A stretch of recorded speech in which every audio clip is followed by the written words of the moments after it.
Hi guys, welcome to Aruna teach Kannada YouTube channel. So ಇವತ್ತಿನ ವಿಡಿಯೋದಲ್ಲಿ third year V option Kannada textbook finally ಬರುವಂತಹ block 2ನಲ್ಲಿ ಘಟಕ 12ನೆಯ ಅಪಭ್ರಂಶ ಪ್ರಕರಣ, ತದ್ದಿತ ಪ್ರಕರಣ, ಅವ್ಯವ ಪ್ರಕರಣದ ಕೃದಂತಗಳ ಬಗ್ಗೆ ಇವತ್ತಿನ ಲೆಸನಲ್ಲಿ ತಿಳ್ಕೊಳ್ಳೋಣ. ಇವತ್ತಿನ ಲೆಸನ್ ಹಾಗೆ ಇವತ್ತಿನ ನೋಟ್ಸ್ ಸೊ ಇದಾಗಿರುತ್ತೆ. ಸೊ ವಿಡಿಯೋ ಏನ್ವರೆಗೂ ಸ್ಕಿಪ್ ಮಾಡಿದೆ ನೋಡಿ ಅಂತ ಹೇಳ್ತಾ, ಸೊ ಲೆಸ್ ದ ಲೆಸನ್. ಹಾಗೆ ಪ್ರತಿ ಪುಟವನ್ನು ಎಕ್ಸ್ಪ್ಲೇನ್ ಮಾಡಬೇಕಾದ್ರೆ ನೀವು ಸ್ಕ್ರೀನ್ಶಾಟ್ ತಗೊಂಡು ನಿಮಗೆ ನೋಟ್ಸ್ ಮಾಡ್ಕೊಳ್ಳಿ. ಹಾಗೆ ಎಕ್ಸಾಮ್ಗೆ ಚೆನ್ನಾಗಿ ಓದಿ. ಪೀಠಿಕೆ ಕನ್ನಡ ವ್ಯಾಕರಣದಲ್ಲಿ ಅಪಭ್ರಂಶ, ತದ್ದಿತ, ಅವ್ಯವ ಮತ್ತು ಕೃದಂತಗಳ ಪ್ರಮುಖ ಅಧ್ಯಯನಗಳಾಗಿವೆ. ಇವು ಭಾಷೆಯ ಪದ್ಯ ರಚನೆ, ಪದಗಳ ರೂಪಾಂತರ ಹಾಗೂ ಸರಿಯಾದ ಬಳಕೆಯನ್ನು ತಿಳಿಯಲು ಸಹಾಯಕವಾಗುತ್ತವೆ. ಕನ್ನಡ ಭಾಷೆಯ ಬೆಳವಣಿಗೆಯಲ್ಲಿ ಸಂಸ್ಕೃತ, ಪ್ರಾಕೃತ ಮತ್ತು ಅಪಭ್ರಂಶ ಭಾಷೆಗಳು ಪ್ರಭಾವ ಮಹತ್ವದ್ದಾಗಿದೆ. ಈ 4 ವಿಷಯಗಳು ವ್ಯಾಕರಣದ ಮೂಲಭೂತ ಅಂಶಗಳಾಗಿವೆ.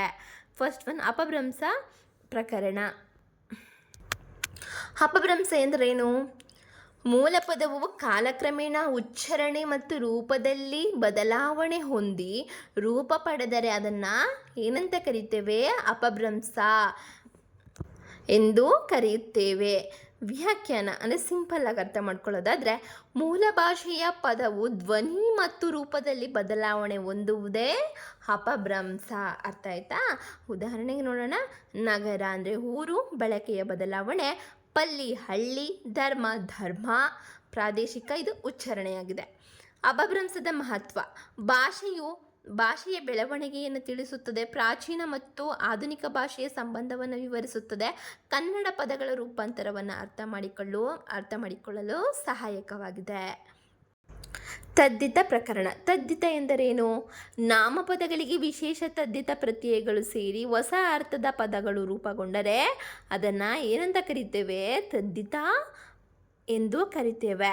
ಉದಾಹರಣೆಗೆ, ಕರ್ನಾಟಕ ಪ್ಲಸ್ ದ ಕರ್ನಾಟಕ, ಗ್ರಾಮ ಪ್ಲಸ್ ಗ್ರಾಮೀಣ, ದೇಶ ಪ್ಲಸ್ ಶಿಯ ದೇಶೀಯ, ರಾಜ ಪ್ಲಸ್ ಕಿಯ ರಾಜಕೀಯ. ತದ್ದಿತದ ಉಪಯೋಗ. ಹೊಸ ಪದಗಳನ್ನು ರಚಿಸಲು, ಹಾಗೆ ಸಂಬಂಧ, ಸ್ಥಳ, ಗುಣ ಮತ್ತು ಸ್ವಭಾವವನ್ನು ಸೂಚಿಸಲು, ಹಾಗೆ ಭಾಷೆಯ ಪದ ಸಂಪತ್ತನ್ನು ಹೆಚ್ಚಿಸಲು ಇದು ತುಂಬ ಸಹಾಯಕವಾಗಿದೆ. ಯಾವುದು? ತದ್ದಿತ ಪ್ರಕರಣ. ಸೊ ಮೂರನೇದಾಗಿ ಅವ್ಯವ ಪ್ರಕರಣದ ಬಗ್ಗೆ ತಿಳ್ಕೊಳ್ಳೋಣ. ಲಿಂಗ ವಚನ ಅವ್ಯವ ಎಂದರೇನು? ಲಿಂಗ ವಚನ ವಿಭಕ್ತಿ ಅಥವಾ ಕಾಲಕ್ಕೆ ಅನುಗುಣವಾಗಿ ರೂಪ ಬದಲಾಗದ ಪದಗಳನ್ನು ಅವ್ಯವಗಳು ಎಂದು ಕರೆಯುತ್ತೇವೆ. ಉದಾಹರಣೆಗೆ, ಇಂದು, ನೆನ್ನೆ, ಇಲ್ಲಿ, ಅಲ್ಲಿ, ಮತ್ತೆ, ಸದಾ, ಹೇಗೆ, ಆದರೆ. ಅವ್ಯವ ಲಕ್ಷಣಗಳು. ರೂಪಾಂತರ ಹೊಂದುವುದಿಲ್ಲ. ವಾಕ್ಯದ ಅರ್ಥವನ್ನು ಸ್ಪಷ್ಟಗೊಳಿಸುತ್ತವೆ. ಕ್ರಿಯೆ, ಸ್ಥಳ, ಕಾಲ ಮತ್ತು ರೀತಿಯನ್ನು ಸೂಚಿಸುತ್ತವೆ. ಅವ್ಯವಗಳ ಮಹತ್ವ. ಭಾಷೆಯ ಸರಳತೆ ಮತ್ತು ಸ್ಪಷ್ಟತೆಯನ್ನು ಹೆಚ್ಚಿಸುತ್ತದೆ. ವಾಕ್ಯಗಳನ್ನು ಅರ್ಥಪೂರ್ಣವಾಗಿಸುತ್ತವೆ. Fourth one, ಕೃದಾಂತಗಳು. ಕೃದಾಂತ ಎಂದರೇನು? ಧಾತುಗಳಿಗೆ ಕೃತ್ ಪ್ರತ್ಯಯಗಳ ಸೇರಿ ಉಂಟಾಗುವ ಪದಗಳನ್ನು ಕೃದಾಂತಗಳು ಎಂದು ಕರೆಯುತ್ತವೆ. ಉದಾಹರಣೆಗೆ, ಓದು ಪ್ಲಸ್ ವ ಓದುವ, ಮಾಡು ಪ್ಲಸ್ ದ ಮಾಡಿದ, ಬರು ಪ್ಲಸ್ ವ ಬರುವ, ಕಲಿ ಪ್ಲಸ್ ತ ಕಲಿತ. ಕೃದಾಂತಗಳ ಉಪಯೋಗ ನೋಡೋದಾದರೆ, ಕ್ರಿಯೆಯಿಂದ ನಾಮಪದ ಅಥವಾ ವಿಶೇಷಣ ರೂಪಗಳನ್ನು ಸೃಷ್ಟಿಸಲು ಸಹಾಯಕ. ಹಾಗೆ ವಾಕ್ಯಗಳನ್ನು ಸಂಸ್ಕೃತ ಮತ್ತು ಸುಂದರವಾಗಿಸಲು ಸಾಧ್ಯ. ಹಾಗೆ ಸಾಹಿತ್ಯದಲ್ಲಿ ಭಾವಪೂರ್ಣ ಅಭಿವ್ಯಕ್ತಿಗೆ ಸಹಾಯ ಮಾಡಲು ಕೃದಾಂತಗಳು ತುಂಬ ಹೆಲ್ಪ್ ಆಗುತ್ತೆ.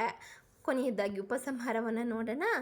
ಅಪಭ್ರಂಶ, ತದ್ದಿತ, ಅವ್ಯವ ಮತ್ತು ಕೃದಾಂತಗಳ ಕನ್ನಡ ವ್ಯಾಕರಣದ ಪ್ರಮುಖ ಅಧ್ಯಯನಗಳಾದರೆ, ಅಪಭ್ರಂಶವು ಭಾಷೆಯ ಬೆಳವಣಿಗೆಗಳನ್ನು ತಿಳಿಸಿದರೆ ತದ್ದಿತು ಹೊಸ ಪದಗಳ ರಚನೆಗೆ ನೆರವಾಗುತ್ತದೆ.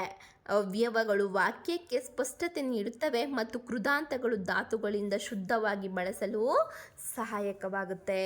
ಸೊ ಇದಾಗಿತ್ತು ಇವತ್ತಿನ ಲೆಸನ್ ವಿತ್ ನೋಟ್ಸ್.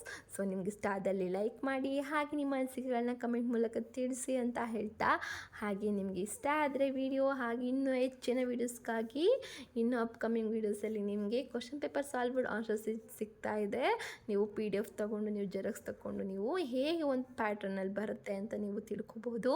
ಹಾಗೆ ಅಲ್ಲಿ ನಾನು ಬರೆದಿರುವಂಥ ಕ್ವಶನ್ ಪೇಪರ್ ಸಾಲ್ವ್ ಮಾಡಿದ್ದೀನಲ್ಲ, ಅದರಲ್ಲೂ ಕೂಡ ಕೆಲವು ಕ್ವಶನ್ಸ್ಗಳು ಬರುತ್ತೆ. ಸೊ ನೀವು ಅದರಲ್ಲೂ ಕೂಡ ಓದ್ಕೊಂಡು ನೀವು ಚೆನ್ನಾಗಿ ಎಕ್ಸಾಮ್ನ ಬರಿಬೋದು ಅಂತ ಹೇಳ್ತಾ, ಸೊ ನಿಮಗೆ ಇಷ್ಟ ಆದಲ್ಲಿ ಲೈಕ್ ಮಾಡಿ, ಹಾಗೆ ನಿಮ್ಮ ಅನಿಸಿಕೆಗಳನ್ನ ಕಮೆಂಟ್ ಮೂಲಕ ತಿಳಿಸಿ, ಹಾಗೆ ಸಬ್ಸ್ಕ್ರೈಬ್ ಮಾಡಿ, ಹಾಗೆ ಪಕ್ಕದಲ್ಲಿರೋ ಬೆಲ್ ಐಕಾನ್ನ ಕ್ಲಿಕ್ ಮಾಡಿ ಹೆಚ್ಚಿನ ವಿಡಿಯೋಸ್ಗಾಗಿ ಆ ನೋಟಿಫಿಕೇಷನ್ ಮೇಲೆ ಕ್ಲಿಕ್ ಮಾಡಿ ಅಂತ ಹೇಳ್ತಾ, ಸೊ ಸಿ ಯು ದಿನ್ ನೆಕ್ಸ್ಟ್ ವಿಡಿಯೋ. ಬಾಯ್, ಟೇಕ್ ಕೇರ್.